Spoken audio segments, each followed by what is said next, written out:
We're going to see in this video how we can get surds as answers, as part of our answers when we're solving quadratic equations, and it could be other things as well. You could use Pythagoras and get a surd as your answer, but if the question says give an exact solution, that means they want you to give the surd as part of your answer. Okay, this question says solve giving exact solutions. X squared minus 6x plus 7 is equal to 0. So we're going to use our quadratic equation to do this. So your quadratic equation says, remember, if ax squared plus bx plus c is equal to 0, then x is equal to minus b plus or minus the square root of b squared minus 4ac all over 2a. So that's what we're going to be using in this example. So here, it's good to just identify what is your a, what's your b, what's your c. So a is equal to 1, so it's a coefficient of the x squared. Your b is equal to minus 6, the coefficient of the x. And c is equal to 7, so the numerical term, or you could say the coefficient of x to the 0. So your x is equal to, I'll just write down the formula again, minus b plus or minus the square root of b squared minus 4ac, all divided by 2a. And then we're just going to fire this in and see what we get. So minus b would now become positive 6 plus or minus the square root of b squared. So that's going to be minus 6 squared minus 4 times my a, which is 1, times my c, which is 7, all divided by 2a, which is just going to be 2. Now what we're going to do then, I would advise you then just to write that again, 6 plus or minus, and work out what is inside the square root bit. So we work out what that is. So I'll pause the video and put that in my calculator. In fact, I won't, because I want to explain how we do this. So to do this, what we want to do first of all is do brackets minus 6, close your bracket, squared, and then minus 4, bracket 1, close your bracket, bracket 7, close your bracket. So you should have it written on your calculator. Brackets minus 6 all squared, and then minus 4, brackets 1, and then bracket 7, and then press equals, and you should get 8. So root of 8 is what goes in here. So your answers, then x is equal to, and it's put it into your calculator, use your fraction button. So use this button here. And in the top line, what we'll do the net minus 1 first, do 6 minus root 8. And the bottom line, just put 2. So put that into your calculator. So fraction button, top line is 6 minus root 8, and your denominator, your bottom line is just 2. Press equals, and what you should come out with is 3 minus root 2, and then or. So this is us doing a positive one. So we're doing the same thing here, but we're just changing. Top line is now 6 plus root 8. So how you do that is you go back, use the back button on your calculator, go up to your numerator, delete the plus between the 6 and the root 8, or delete the minus between the 6 and the root 8, I should say, and it becomes 6 plus root 8 on the top line divided by 2. Press equals in your calculator, and it will do the cancelling for you. You've got 3 plus root 2, and that's it. Our next example in part B, identify your A is 2, your B is 8, your C is minus 2. So your X is going to be equal to, and it's going to be minus B, which is going to be minus 8, plus or minus the square root of the 8 squared, put it in a bracket, minus 4 times my A, which is 2, times my C, which is minus 2, it should be. So just be very careful there, which is minus 2. The signs, remember, are very important. All divided by 2a, so that's 2 times 2. Right, that is an absolute mess. Again, we're going to just tidy that up. So in my calculator, just to get what's inside the square root bit, I'm just going to do brackets 8, close my bracket, squared, minus 4, brackets 2, close my bracket, open another bracket, and minus 2, close my bracket, and press equals, and I get root of 80, and that's all divided by 4. And then my 2x values, using the same method as I did in the first one, I'm just going to put on my top line of my fraction is going to be minus 8, and I'll do the minus 1, minus 8 minus root of 80, and then on my bottom line of my fraction put 4, press equals, and it comes out nicely as minus 2 minus root 5. And do the same, go back up, and just delete the 8 and put in the plus 1, press equals, and you'll get minus 2, obviously, plus root 5. Okay, my last one here, part C. First thing I would do is I would rearrange, and I'm just going to leave it all on the same side. You could move it all to the right hand side, but I'm just going to rearrange it and write it as minus 2x squared plus 3x plus 5 is equal to 0. And my a is now equal to minus 2, my b is equal to 3, my c is equal to 5. And then we'll just get cracking with our formula. So minus b will be minus 3, and then plus or minus the square root of my b squared, so minus 3, or sorry, positive 3 squared, minus 4 times my a, which is minus 2, times my c, which is 5, all divided by 2 times minus 2. Again, that is a mess. Tidy it up. You're going to have minus 3 plus or minus, and we'll just work that out. That's going to be brackets 3, close your bracket, squared, minus 4, and brackets minus 2, close your bracket, and then 5, close your bracket, and that is going to be root of 49. Which is a square number, obviously, which tells me that question actually would have factorized, doesn't matter.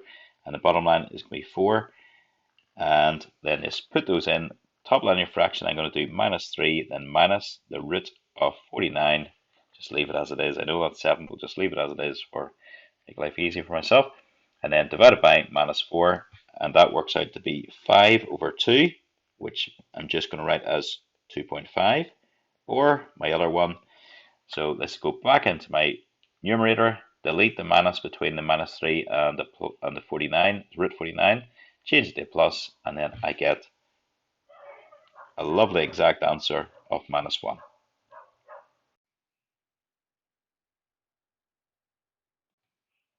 Okay, this example says find the coordinates of intersection of x squared plus y squared is equal to 16 and y is equal to x plus 2. Giving your answer in the form a plus or minus root b. Just so we know, we haven't seen this just yet, but this is actually the equation of a circle which goes through the origin and has a radius 4. And y is equal to x plus 2 would look something like this. So I'm guessing it's going to have our 2 points of intersection. So it might be the way I've done it out, it may be slightly differently. It looks slightly different. Okay, but it is a circle and a straight line is what we're dealing with. So it could have 2 intersection points, but it is possible as well that a circle would only have one point where they're equal. So that would be if the line is a tangent to the circle, or it could be that your line doesn't actually touch the circle. But I'm going to guess in this question, we're going to have 2 points of intersection. Okay, so to do this, I'm going to just say x squared plus y squared is equal to 16. I'm going to give that a name, that's equation 1. And then my straight line, I'm going to call it equation 2. So what I'm going to do is sub equation 2 into equation 1. So what I mean by that is everywhere I write cy in my equation 1, I'm going to replace that with x plus 2. So my equation 2 is going to become x squared plus, and I've got a y here, and it was y squared. So I replace that with brackets x plus 2 squared. And then we're just going to multiply that out. This is the sort of mistake very good mathematicians make mistakes on. The sort of thing that very good mathematicians make mistakes on. So just this thing here that I'm about to highlight, can you please just do that out the long way like I have done below, because from experience, very good mathematicians make mistakes doing this. So just do it out the long way, please. Just get it right. So when you do that out, you're going to have x times x, which is x squared. You're also going to have x times 2, which is 2x, another 2x, that's a total of 4x, and then you're going to have 4, and that equals 16. That's a mess. Tidy it up. So my x squared plus x squared is 2x squared, and I've got 4x, then I've got the 4, and also the 16 comes across and becomes minus 16. 4 minus 16 is minus 12, is equal to 0. Not really necessary in this question because we're going to be using the quadratic equation anyway, the quadratic formula, but you can also divide this equation by 2 to make it a wee bit easier. So in general, if the numbers are smaller, even if you're using a formula, it's going to be easier. So x squared plus 2x minus 6 is equal to 0. So now my a, my quadratic coefficient is 1, my b is 2, and my c is minus 6. So I'm just going to say x is equal to, I'll write the formula down again, minus b plus or minus the square root of b squared minus 4ac all divided by 2a. And then in this case, that's going to be minus 2 plus or minus the square root of 2 squared minus 4 times my a, which is 1, times my c, which I've just squeezed in as 6, all divided by 2a, which is 2. Okay, again, tidy that mess up. You'll have minus 2 plus or minus the square root of, and that's going to be, oh, now I can see I've made a wee mistake here. Now the mistake I've noticed I made a mistake here because this was a negative. So if I worked this out, that would have been a negative. So my mistake, that really should have been a minus 6 in here. So I will squeeze that in. Apologies for that. So that's 4 upon 1 upon minus 6. That was my C term was negative.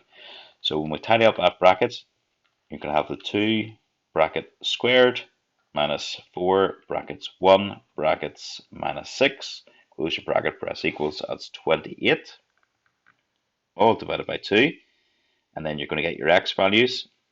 So the negative one then is going to be minus 2 minus the square root of 28 all divided by 2, which is not very nice, but it is minus 1 minus root 7, or the other one then, go back in and change the sign of the middle thing then, and it is obviously minus 1 plus root 7. Now, read the question again. Have we answered it? It looks to me like we have. We've got our x values, happy days. But in actual fact, it says find the coordinate. So coordinate has got an x bit, which we've got, and a y bit. So we've got to find the corresponding y bits. So here, just say when x equals minus 1 minus root 7, y is going to be equal to, remember this is the x plus 2, so it's going to be minus 1 minus root 7 plus 2, so y is equal to 1 minus root 7. So the coordinate is going to be minus 1, it's going to be minus 1 minus root 7, and then 1 minus root 7. Okay, the other option was when your x was equal to minus 1 plus root 7, y is equal to minus 1 plus root 7, then plus 2, which is just going to be 1 plus root 7. So your coordinate is minus 1 plus root 7, and then 1 plus root 7. So that's your x value and your corresponding y value. So there's your two answers done for you there.